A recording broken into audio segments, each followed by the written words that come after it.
Muy buenas noches, apreciadas compañeras. Mi nombre es Aliceli. En esta oportunidad asumo el rol de defensora de los derechos humanos, cuya misión es promover, proteger y defender los derechos fundamentales de todas las personas, especialmente de aquellas que han sido víctimas del conflicto armado colombiano.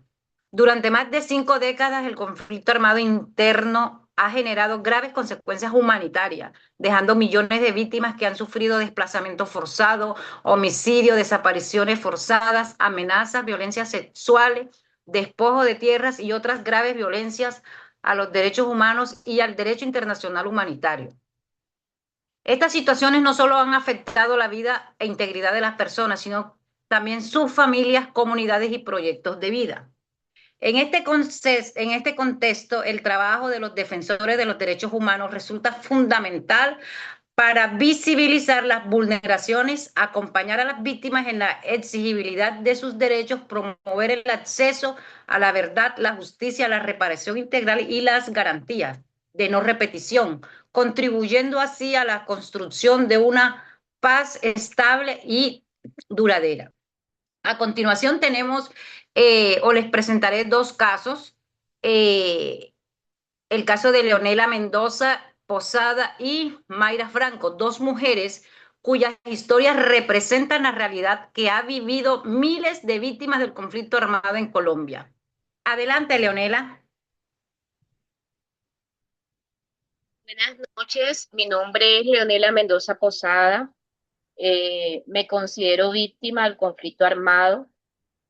Pues hace tiempo vivía junto a mi familia, la cual está compuesta por mi mamá, por mis dos hermanos, y vivíamos en una zona rural donde comenzaron constantes enfrentamientos entre los grupos armados. Mi madre era docente en una escuela de una vereda muy cercana. Debido a la violencia, tuvimos que abandonar nuestra vivienda, nuestras tierras para proteger nuestras vidas. Dejamos atrás nuestros cultivos, nuestras pertenencias y gran parte de nuestros sueños. Mi madre fue amenazada. Esta situación cambió nuestras vidas. Nos tocó sencillamente volver a empezar.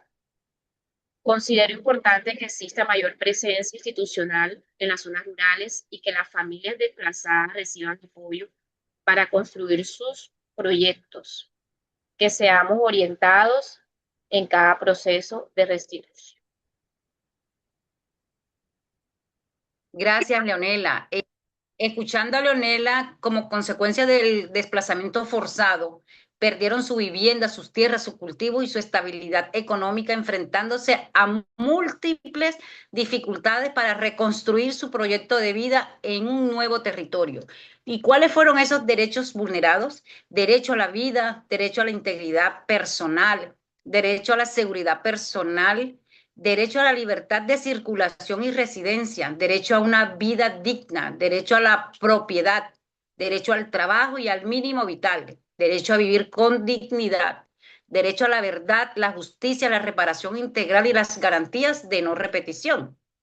¿Y qué acciones eh, yo como defensora de los derechos humanos impulsaría las siguientes acciones? Solicitar pues medidas urgentes de protección para Leonel y su núcleo familiares, exigir la investigación de las amenazas dirigidas contra su madre y la identificación de los responsables, garantizar atención médica, psicológica y acompañamiento psicosocial para toda la familia, gestionar la entrega de ayudas humanitarias inmediatas, promover el acceso a programas de reparación integral conforme a la legislación colombiana, solicitar la restitución de las tierras despojadas o cuando no sea posible una compensación adecuada, facilitar el acceso a programas de generación de ingresos y estabilidad económica, vigilar el cumplimiento de las garantías de no repetición mediante acciones de prevención y protección. Gracias, Leonela, por decirnos aquí pues tu caso. Ahora invito a Mayra Franco a que nos describa su caso.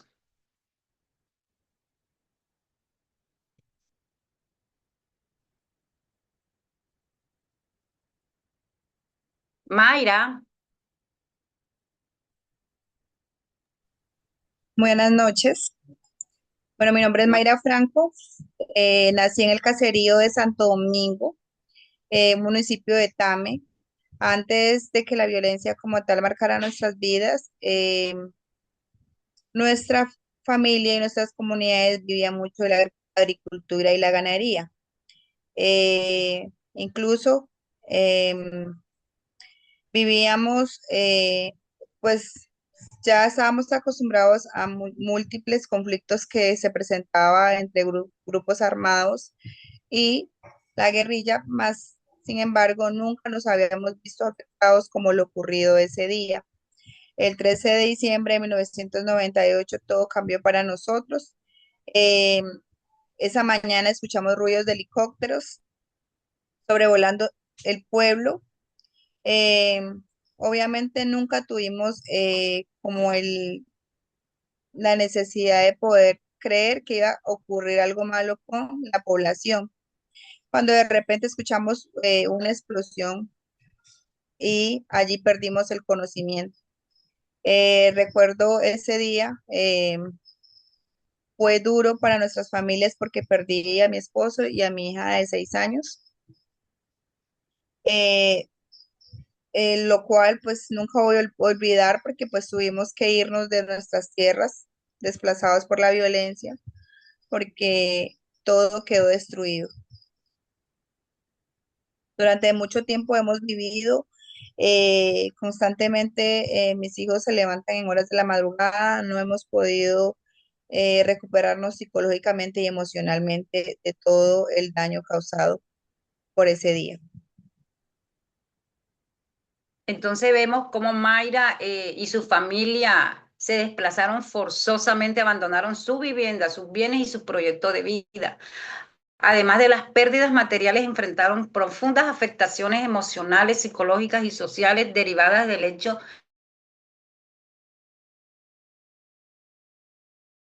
de derecho a la vida, derecho a la integridad física, psicológica y moral, derecho a la seguridad personal, derecho a la protección de la familia, derecho a una vivienda digna, derecho a la propiedad, derecho a la libre circulación y residencia, derecho al trabajo y al mínimo vital, derecho a la salud física, mental y derecho de los niños, derecho a la verdad, justicia, la reparación integral y las garantías no de repetición. ¿Cuáles son esas acciones que vamos a hacer con Mayra? Solicitar una investigación seria, imparcial y oportuna sobre los hechos ocurridos. Exigir que los responsables sean identificados y sancionados conforme a la ley. Gestionar atención médica, psicológica y psicosocial especializada para Mayra y sus hijos. Solicitar medidas de protección para garantizar su seguridad. Promover el acceso a la reparación integral e indemnización administrativa o judicial según corresponda. Gestionar programas de sensibilización socioeconómica fortaleciendo proyectos productivos, garantizar el acceso permanente de sus hijos a la educación, la salud y los demás servicios sociales.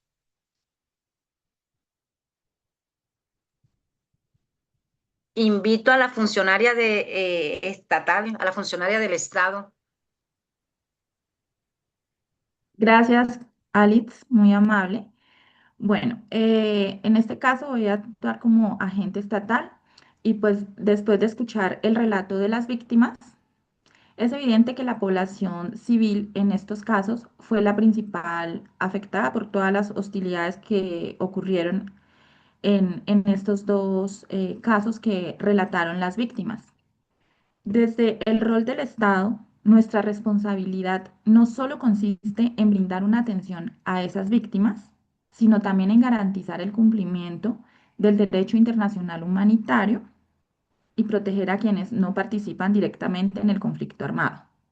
Bueno, respecto del derecho internacional humanitario, este establece que incluso en situaciones de conflicto armado, todas las partes tienen la obligación de respetar los principios de distinción, proporcionalidad y precaución.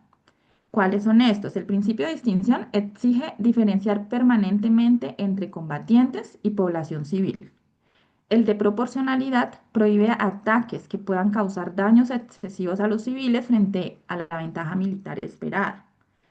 Y el de precaución obliga a adoptar todas las medidas posibles para evitar o minimizar las afectaciones a la población civil. Todo esto según el Comité Internacional de la Cruz Roja.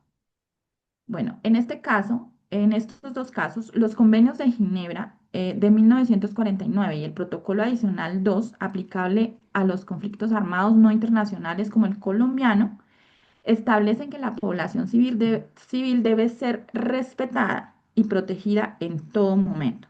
Bueno, entonces, en estos casos, la muerte de personas civiles, la destrucción de viviendas, y el desplazamiento forzado evidencian la importancia de investigar los hechos para establecer si existieron infracciones al derecho internacional humanitario y garantizar los derechos de las víctimas a la verdad, la justicia, la reparación integral y las garantías de no repetición, como lo informó la compañera defensora de derechos humanos. Como Estado, también nos corresponde activar las rutas de atención integral previstas en la Ley 1448 de 2011. Aquí también quiero hacer un paréntesis para que tengamos en cuenta el decreto 1066 de 2015, porque pues después de escuchar a las víctimas, una víctima es docente, las otras personas pues entran en la ley 1448 como víctimas de desplazamiento, víctimas pues según sea su hecho victimizante de amenaza. Estas personas entran dentro de este decreto como población objeto de protección. Entonces, de esta manera se le garantiza a las personas víctimas ayuda humanitaria, atención en salud física y mental, que es tan importante, acompañamiento psicosocial, acceso a la justicia y medidas de protección. De igual manera, pues también resulta fundamental fortalecer los mecanismos preventivos. Más que fundamental, es muy relevante este tema. El sistema de alarmas tempranas, de alertas tempranas de la Defensoría del Pueblo, ¿sí? Porque ¿Me pues estas interrumpir? son las que nos ayudan a identificar oportunamente escenarios de riesgo y adoptar medidas que eviten nuevas afectaciones a la población civil. Muchas gracias. Gracias, Lady. Estos dos casos de estas víctimas representan ejemplos múltiples de afectaciones, como lo había dicho al comienzo, eh, pero solo mediante el respeto irrestricto de los derechos humanos, el fortalecimiento de la justicia, la perseverancia de la memoria histórica y el compromiso colectivo con la paz, será posible construir una sociedad más equitativa, reconciliada y respetuosa de la dignidad humana. Le doy el paso a Mayra. Bueno, a manera de conclusión, en el contexto colombiano, el conflicto armado ha generado múltiples vulneraciones de derechos humanos, como lo veíamos anteriormente en los casos que se presentaron. Entonces, por tanto, la aplicación del derecho internacional humanitario permite establecer límites claros frente a las acciones de los actores armados, protegiendo especialmente a las personas que no participan directamente en las hostilidades, como es el caso de las víctimas, ¿sí? Que fueron esas familias las más afectadas, los cuales cumplen una función, la cual es esencial pues para el restablecimiento de sus derechos. Finalmente, esta actividad nos permitió reflexionar sobre la importancia de construir una sociedad más consciente, solidaria y comprometida con la defensa de la vida y la dignidad humana en escenarios de conflicto armado. Así es, compañera. Muchas gracias. Muchas gracias, compañeras.